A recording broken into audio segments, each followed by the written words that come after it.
It's 5. That was interesting. Never had that before. I haven't either. I haven't even seen that before either. All right, so welcome everybody to the Wednesday, May 26, 2021 Public Safety Committee meeting. Kelly, can we have a roll call? Can. Chairman Lockmiller, Yes. Alderman Plufka, Here. Alderwoman O'Neill, absent, and Alderwoman Sims. Here. Looks like we have a quorum. Move on to approval of the agenda. Can we do that by acclamation? If there's no changes, will be approved by acclamation. Kelly, any citizens for citizen comment? We don't have any citizens at all in the gallery. Okay. Move on to city administrator report. Bola, did you have something? The only item we have is really for the committee's consideration, going to in-person meetings or continuing with work. Well, I am all in favor of being in person. What about I am everyone too. else? Why? I am. I'm in favor of being in person from here on out. And it looks like at our ward meeting, we actually had some inquiries. Bola, well, they'll be able to live stream, or I guess the meeting, even the committee meetings will be live streamed. Kelly, do you want to speak to the system we have set up? Well, right now, if you decide, you're deciding to go back to in person, and if we do that, like we do the board, we'll have STL TV come. Do you want to continue to do Zoom where the public can participate in that fashion? If they don't want to come to the chambers? If that's possible, I'd like to, because a lot of them are still a bit hesitant about being in the chamber. So. Okay, then that's what we do for the board meetings. We'll have STL TV come, and we'll get you on the schedule, and they will do just like they do at the board meetings, and we'll do Zoom meetings like we've always done, and I will monitor those while TV is recording. And then Bola, I kind of like David started out doing it where we were around a table, but in order to utilize that technology, do we really need to be at the desk? I think do. so. Yes. Okay. All right. Well, then looks like for the June meeting, that's how we'll handle things. Move on to committee chair and alderman. I've got just a quick comment. Chief Spees, it looks like you were busy the last couple of weeks. Just a little, sir. I tell you what, we couldn't have had a better man there. I really appreciate you and the detectives, the whole police department, partnering with the major case squad. If that didn't ooze what policing is all about, I don't know what would. It was an excellent job the way that was handled, and I think it sent a great message to the bad guys out there that, hey, we're going to be relentless, and you can't do this in our community. So thank you very much. Thank you for your comments. Yeah, it was shocking, I guess is the word you could use for that entire incident. And I know you have a report later on. We're with great anticipation want to hear that. David, do you have any comments? Just to say kind of the same thing you said, Steve. I can't tell you, Chief, how many people talk to me. It numbers more than a dozen who contacted me by email or by phone in the course of the conversations I've had with this parade permit thing. I've been talking to a lot of people, and even city people in the city of St. Louis who remember you spoke really highly of the effort you made and the way that you conducted yourself, the way you deferred when it was important to defer, the way that you explained everything that was going on. I thought it was great, and I couldn't have been prouder to be connected with the city of Brentwood. And I agree with Steve. I think it sends a great message of just how relentless, competent, intelligent we're going to be going forward. So, Thank you, sir. Kathy's not here, so Sonny?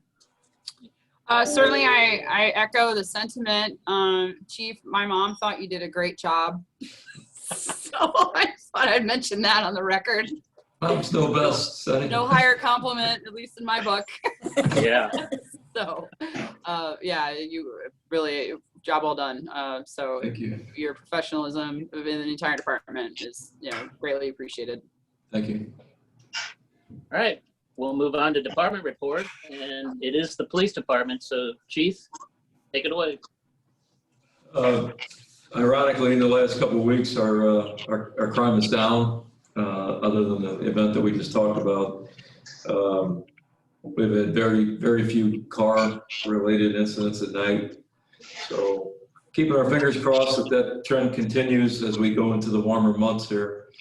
The retail crime continues to drive our calls for service and drives our crime generally. So with the approval by the board of a 29th officer, we're hoping as soon as we get that hire in place, that the addition of having an officer in our retail will help that as well. So we're looking forward to that piece. To update you on this homicide case, obviously it's been a bizarre couple of weeks. Just by horrible luck, Brentwood ended up in the epicenter of what was a string of violent crime from South Carolina to here in St. Louis. As it turns out, this guy and gal were in the area looking for somebody that he was in prison with. The guy was in prison a couple of years ago with somebody from Missouri, which drew them up to the Kansas City Independence area. So they were unable to locate the guy, and on the way back, they decided they were going to do the things they did here in our community. Just to give you a kind of a further update on our detectives, Litsky, Bone, and Jason Simpson were the three that were really the driving force behind the investigative piece of this, and obviously they did a fantastic job. And Rick and Tim got back late last night from South Carolina. Amazingly, the shooter, in this case, the suspect who was actually killing people, gave a full confession. So he confessed to the crimes in Brentwood and University City, as well as an additional shooting that you may have seen in the charging documents where a retired police lieutenant in the city of St. Louis who was off duty or just driving down Highway 170 a few minutes before these murders, he was their first intended victim. A guy named Al Moore, who's been a friend of mine for years. Al's obviously a very lucky guy that they fired several shots at his Corvette, tried to force him off the highway and do the things that they did to the couple from University City. Al was able to get away and was didn't meet him up close and personal, but they did fire several shots at his car that we ended up digging out of his vehicle here at the station with the help of the county police evidence unit. So right now, just kind of the path of that case, both of them have been issued cases out of South Carolina for murder and attempted murder of a police officer and several other charges. I don't know that they'll ever end up back in Missouri under the charges that were issued here by our office from the prosecuting attorney. There were 14 charges issued against them here, from murder first degree all the way down to assault first degree and armed criminal action. So I would say there's a pretty good chance they'll never be outside of South Carolina again. So I don't know what will happen eventually, if they'll make an appearance either by video or in person here. I kind of doubt that'll be the path of the case. We'll go to trial or plead guilty in South Carolina. And honestly, that may be the end of it for the charges here in Missouri. So it remains to be seen. There's a lot of cleanup work to be done. We've got 3 or 4 weeks of police reports that need to be written, all kinds of leads to be followed up on. When these kind of cases come to fruition in terms of identifying the suspects in them, really the laborious piece of the case really just starts at that point. So there's a lot of writing to be done by the detectives going forward. So does anyone have any questions regarding that homicide investigation? Anybody? Okay, Chief, when the major case squad's brought in on something like that, what's the minimum that they get in, of a case that they end up getting involved in? Well, it has to be initiated by, the agency that's asking for help, and then the major case squad will review the circumstances initially. Oftentimes, if the case is, if it's something that's not a known suspect, they'll get involved in it. But if it's say it's a domestic case where the suspect's known, they were reluctant usually to get involved in a case like that. This one was obviously a very, very strong whodunit, so they came into this one quickly, and they brought about 25 investigators with them. So usually the cases that they get involved in are cases that are what we call a smoking gun, where you get a suspect tied directly to the case immediately. Okay. Well, I guess if there's any silver lining to this situation, this heinous situation, was the fact that it was such a freak occurrence. There wasn't, this isn't like a trend that we really have to worry about as far as in our community. Yeah, it's just, you know, and it ended up in Brentwood and University City. You know, there were other communities touched by these two, though. There was a shooting at a Taco Bell. They did a similar series of shootings in Arkansas where they just literally pull over on the highway and open fire on cars, trying to get them to pull over, and they were going to rob the occupants of the vehicle. So we weren't the only ones touched by these two, for sure. But yeah, it was just a horrible set of coincidences, I guess you'd say, Yeah. that brought them here. And that was really the big challenge to our detectives and the major case squad was you had people that didn't know each other. The victims didn't know each other. Suspects had no connection or no way to identify that. And then you had people from out of town that were the suspects. So there were some real big challenges in the investigative end of this. Well, thanks for all you did, and tell everybody there in the department the same. Thanks, sir. On a related note, we had a note on here about the costs of the major case squad. As part of that agreement, just so everyone knows, because that is an agreement that we enter into with major case squad. Part of the agreement is that the city that brings them in has to pay the cost of food and gas for their vehicle, police vehicles. So we're on the hook for that. Bill is obviously aware of it, and we've talked about that cost. Right now, you know, we're going to also have additional costs from our detectives. They went to South Carolina twice to interview the female suspect, and then when Tyler Terry was captured, they went down and had to interview Tyler Terry as well. So total cost to this investigation is probably going to be around, I'm guessing, right around $5,000, maybe a little more. But that covers the cost of nearly a week of food and gas and all that. So, Okay. David? Yeah, I thought I read, Chief, that the JCCA put up money to transport folks to South Carolina. Is that true, or did that not happen? they put up a piece of it, the lodging piece. Missouri Highway Patrol flew our folks down originally, so there was no cost to that.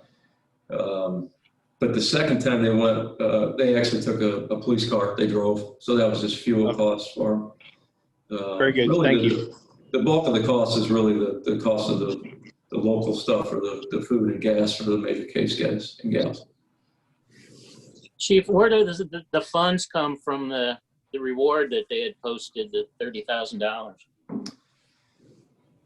I actually personally got several calls from community members that were offering to put money up. That you know, that it was the Jewish community, it was Centene. There were several entities that were coming forward that really wanted that thing solved, and they felt like to push that reward money up was going to assist. And so more it was just volunteer calls, and then we would hook them directly to the Crime Stoppers to up the reward.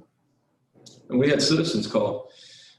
We have people in the community that just said that because of the severity of the crime and just the horrific set of circumstances, they wanted to put up their own money to do that as well. Wow, great.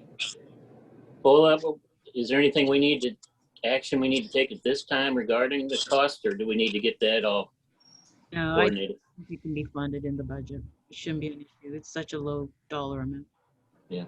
Okay. All right. Anything else, Chief? Something about hiring update? Yeah, just real quick, we're sitting at this time, I think Jason, I don't know if Jason Coates is on or not, but right now we have what looks like 9 viable candidates for the positions that we have open. So testing has been done. So the initial round of tests are done. The next step will be to do a series of external and internal interviews. And then as we move forward, obviously we'll stay close with Bola and Jason and let them know and make a recommendation. Hopefully, we're hoping, and this may be wishful thinking, but we're hoping about the first week of July, we'll have some candidates identified. I think there were, correct me if I'm wrong, Chief Spees, there were a total of what? Between 17 and 19 I applicants? believe so, yes, ma'am. Okay. And then I think you have something regarding nighttime patrol. Yeah, so the nighttime patrol issue that we've been talking about for the last couple of meetings, I've talked to Major Hawkins at length about this, and we're trying to come up with once we're fully staffed, we're trying to come up with what we would call kind of a middle ground on this in terms of trying to make it better without going full force into some version of a task force. And I think the way that looks, once we get these hirings done, is that we could, at least for the summer months, starting when after the people that are hired have been brought on board and they're trained to the point where we're comfortable putting them in cars, we're probably looking at the end of July, roughly. We could put 2 additional officers on an 8-hour, 5-day-a-week shift of nights to augment our night watch patrol for this kind of nighttime crime. So we're looking at that closely, and we'll keep you guys updated. Probably in the June meeting, public safety meeting, we'll be able to give you a definitive answer on whether or not we're able to do that. Great, Chief. It's good news. Anything else? No, sir. Any questions for the Chief? All right, thank you. Move on to fire. Chief Cottrell. Thank you. Let's touch on a few items here I have prepared. Exciting news for our department and the adjoining departments. We working on an agreement with the city of Richmond Heights for them to join our training group. And us. Richmond Heights has that in their next year's budget, which they run July budget years. So currently under legal review. We're waiting back from that from O'Keefe. And I really that all the departments in the region. The next item I have on here is budgetary. I'm just bringing it to your attention. You're cutting out. Chief, we can't, your audio is not, it's cutting in and out. I'm connected to the city network. Okay, have I made any changes? Anything better? It's a little bit better, but keep talking. Okay. So the fire station alerting is something that's could be a budgetary item for us. That's why I have it on here. We keep including it in our annual budget. St. Louis County is on board to make this part of the radio network. So there's more to come. Could be an expense up to $30,000 for Brentwood. But again, we're hoping St. Louis County ECC makes the bulk of this purchase. Still more to come on that. Okay. Pretty dynamic event happened for the fire with the rescue in Shrewsbury on Interstate 44 last week. So the thing I want to highlight about that is we prepared for this event. We prepared through years of training, years of budget requests, and our guys and gals just getting down and dirty, practicing for events like this. So thank you. We weren't prepared for this 8 or 9 years ago, but fortunately, last Tuesday, we were able to make a significant difference in David Jones' life. So thank you. We appreciate that. Mm-hmm. We were notified last week on our Missouri GEMT payment for 2020. This is funds come from Missouri Medicaid program. And so they've requested the deposit from the city of Brentwood. In turn, we will receive a payment from the state of Missouri. So we'll net around $66,000 in ambulance fees for 2020. It's a nice boost. Nice thing.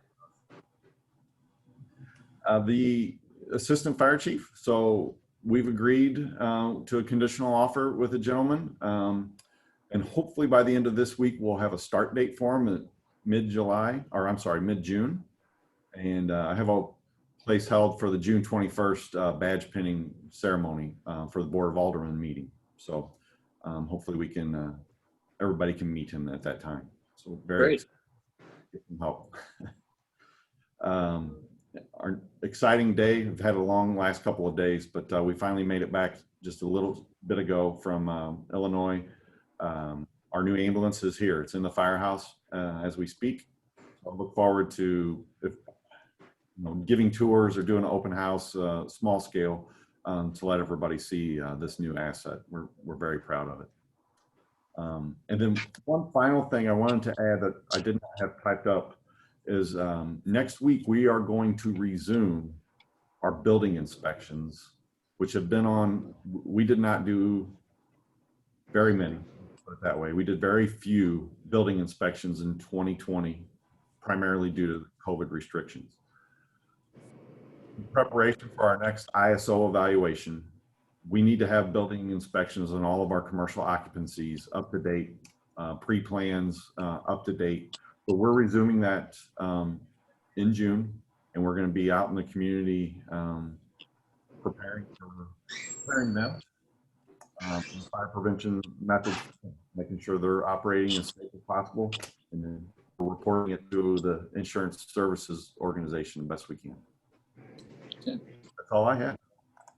Any questions for the chief? David? Yeah, Chief, I just wanted to know whether or not you wanted to run the new ambulance in a parade on July 3rd. We'll have to check the status. Yeah, I'm kidding. Hey, Chief, I noticed in the weekly report that you got a bee problem. What? Thank you for bringing that up. So the bees are well taken care of. They live in a beautiful hive in the city of Wildwood now. What? I don't know.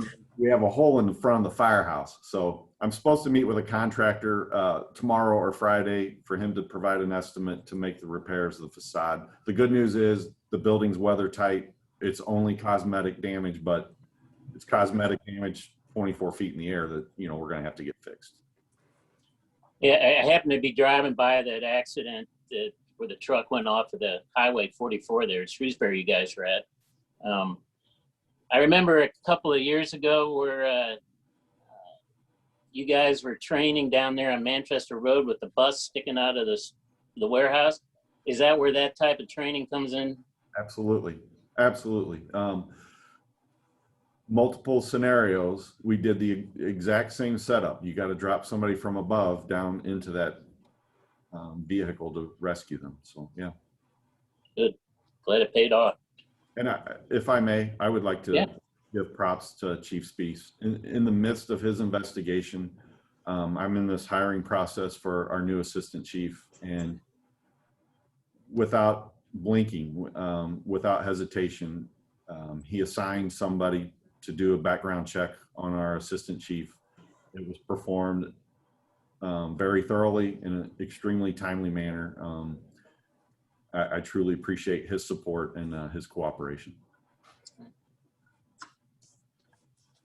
All right, if that's no other questions, we'll move on to Public Works Department. Dan? Okay, thanks. Got a smattering of items here. I'll just kind of go down the line.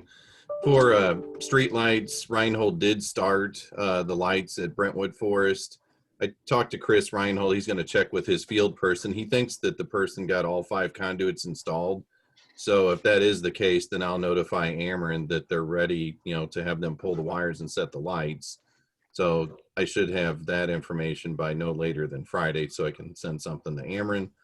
The street lights at York Village, that was kind of a pain since we received most of what we needed, but not all, with those solar lights. So we were missing, I took a picture of it. There's like a green 3-prong connector that's in the control panel, which is the little doorway that opens up on the side that runs completely up that vertical tube to the luminaire, the light on top.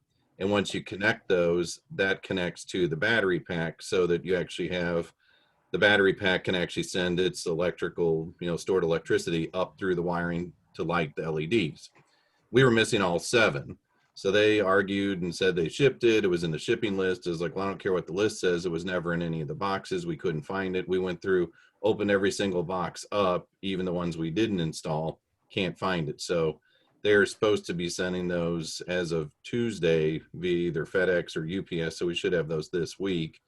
And then if that's the case, then we would schedule time to finish the 2 in York Hills, get those operational. Because the other thing we were missing was there was supposed to be a remote control, but apparently that's old technology.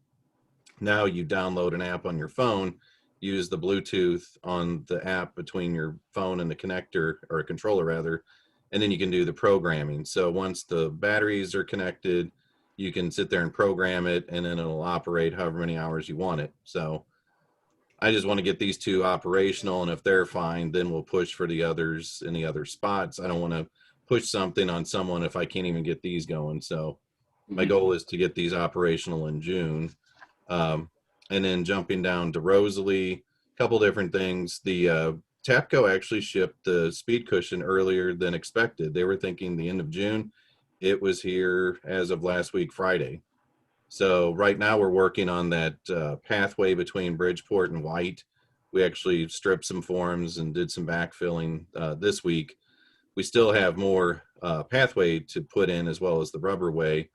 I know Eric's working on getting the person to move the fence down towards the White Avenue end.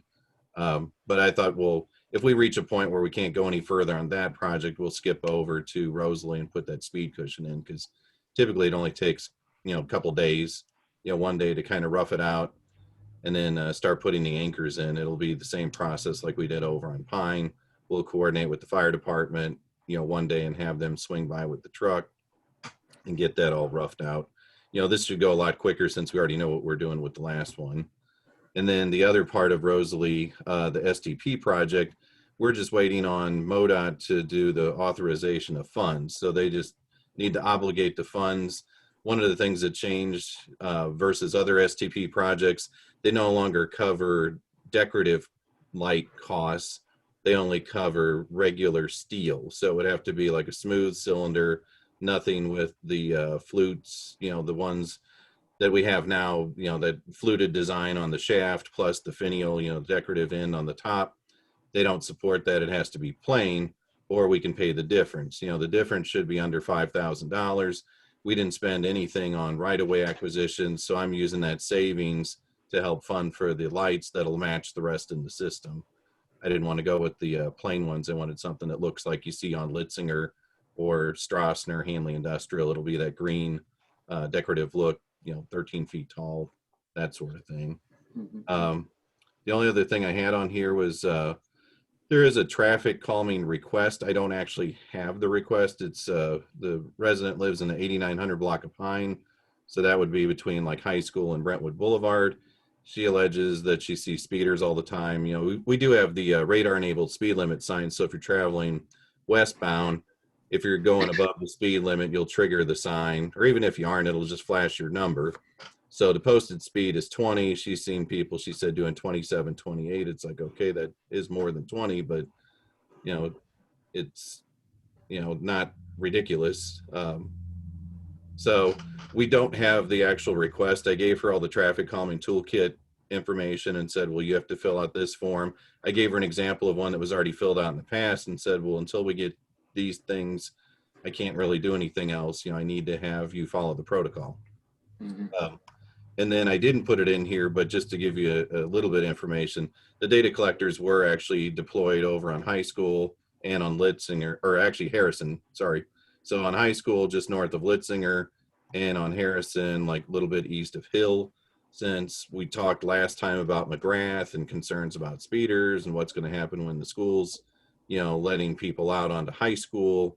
So I'm getting a baseline developed for that area, and I'll be able to give you that at the next meeting, since I just checked it before the meeting and they're still calibrated, they're working. So, rough numbers, high school is a little over 1,400 vehicles per day travel through that corridor between like Litzinger and Harrison, that little section.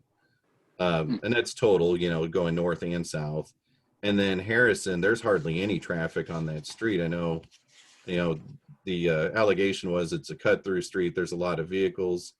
We're only seeing under 200 vehicles in a day, 195. We'll have more data. So I was going to run it for like about a 2-week period, maybe 10 days. And then that way you'll have a really good amount of data set. But if you're only seeing 200 vehicles a day while school's in session, I know COVID's going to skew the data, but we can rerun it in the fall. I'm assuming by fall, the CDC will let them go back to in person, but that's just a guess on my part. But we wanted to have like a baseline now, and then we can do another baseline later. But right now, Harrison doesn't look like an issue. High school might be, since there's people that are doing way over 20 in some instances, just a couple isolated ones. That's it. Any questions for Dan? Seeing none. And then I guess in the meantime, Dan, you can kind of share that information on where the Riches live is with the police department. Oh yeah, I had sent the email when I sent it to Miss Rich. I sent it to the police since she was concerned about speeders, and I know Major Hawkins said that they would look into it, and I guess send a patrol unit over there from time to time. Okay. All right. Thank you, Dan. Yep. Move on to the consent agenda. We just have February and March meeting minutes. Can we just do that by acclamation if there's no changes? That shall be so. No old business. Under new business, we have Brentwood panhandling ordinance. I think this was you, Chief Spees. Yes, sir. In the last couple of weeks, there was a court case that went through federal court where Judge Limbaugh once again ruled in favor of a guy that sued St. Louis County Police for multiple arrests for panhandling. Basically, the guy's one of these folks that stands on the corner with a sign asking for money. They gave him about $138,000 in a lawsuit settlement with the county. Judge Limbaugh has stuck with what other federal judges have said over the last, this has been going on for 10 to 15 years. We dealt with this in the downtown area when I was a commander in the St. Louis Police Department. Most of these type of laws are being struck down or at least criticized in federal court, and injunctions are being filed against police departments for taking any action against these people that are standing on corners begging for money. So I just wanted you to know, and the Public Safety Committee to be aware of the issue. We do get frequent calls for service from people that get frustrated by these folks standing on our corners.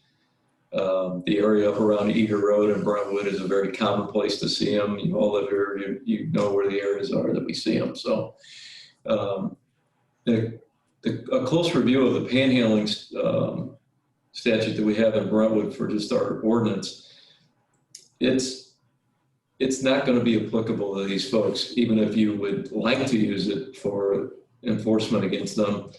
I'd be very cautious to do so. And I don't know if you can formulate one at this point that even will affect this style of behavior. My advice would be to stay away from this altogether, just based on the court rulings that we're seeing over and over again. So we've given a directive to our officers in Brentwood that when they get a call for these kind of cases, that they go, they visit with whoever it is, ask them to move, which we're obviously allowed to do that. But in terms of actually booking them or writing summonses for panhandling, we've directed our officers at this point not to do that. If the person gives them their information and they're wanted for something, and obviously that would be something where the officer would take them into custody for an outstanding warrant or whatever that may be. So, but actually doing summonses and arrests for this behavior at this point, we think And again, Bo and I, we talked to Kevin O'Keefe, the attorney, about this. The law is not written directing action on this for this style of street behavior. It's not written well anyway, but rewriting this to me doesn't, and I think to Bola, I think we've discussed this, it really doesn't make sense at this point with the court rulings unless something changes in the future. This was informational for you just so that you're aware of it. I would think that some of your constituents in your wards may make comments about this at some point to you. We just wanted to be sure that everybody was on the same page with it. Great. Well, I don't think that Bola, the ordinance that we do have is really just door-to-door soliciting, correct? That's correct. So we really don't speak to anything in our ordinance. So Right. It's kind of silent. there's nothing to really enforce if you don't have a law. That's right. And I would defer to the two attorneys because I don't know, but it sounds like we're in pretty safe space following the chief's recommendation. I mean, I'll just say, I think the chief's absolutely right. Limbaugh gives no guidance, as do none of the other judges give any guidance as to how you might craft an ordinance that would pass muster through this constitutional argument. The problem is that if there's even a scintilla of political speech connected with their panhandling, if the sign says God bless you, if the sign says I'm a veteran, if the sign says I'm homeless, that's easily converted to political speech. And once it's political speech, it doesn't matter what anything else is being carried with it. As long as there's an element of political speech to it, it is pretty inviolably protected. It is pretty much protected without you have to pass the highest constitutional scrutiny, which almost can never be done. Good to know. I'll just comment that I'm sure Oliver Wendell Holmes somewhere is very pleased you worked in the word scintilla into this meeting. That's right. That's right. All right. Thanks, Chief. All right, we'll move on to citizen comment. Kelly, anybody out there? No hands raised. All right. Motion to adjourn. So moved. Second. All in favor, say aye. Aye. Aye. Everybody have a good holiday weekend. Thank you, Bye, you as well. everyone. Enjoy the weekend, Thank you. everyone. Bye. Thanks.